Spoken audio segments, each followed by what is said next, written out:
The Kansas-Nebraska Act and Bleeding Kansas by Edmund, Shawan, and Ryan.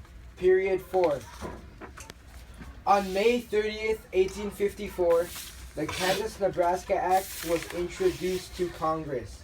Stephen A. Douglas wanted transcontinental railroads going through Illinois to help his home state and bind the Union together. Douglas did not only do it for that reason, but he did it for himself. He was a wealthy man and had a lot of land. Having transcontinental railroads would give Douglas a lot of money, which later on it did. In order for the railroad to run, he had to make Kansas and Nebraska states. The Kansas-Nebraska Act destroyed the Whig Party, divided the Democratic Party, negated the Missouri Compromise because slave states could not be above the 3630 line, and created the Republican Party. Douglas wrote the Kansas-Nebraska Act. He proposed the area west of Iowa and Missouri to be open to white settlement. The status of slavery in the region would be decided by a vote of the region's settlers. This was called popular sovereignty. The Kansas-Nebraska Act created Kansas and Nebraska.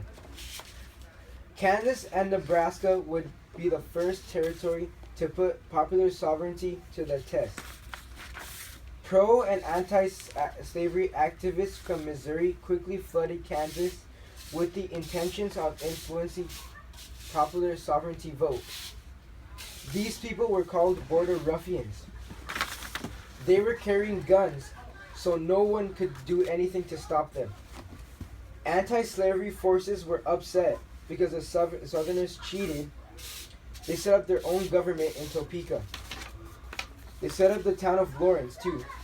Pro-slavery men disliked this, so they sacked Lawrence and burned houses of anti-slavery activists. Many people were fighting over whether Kansas would be a free or slave state. John Brown led the abolitionists and William Quantrill led the slave owners.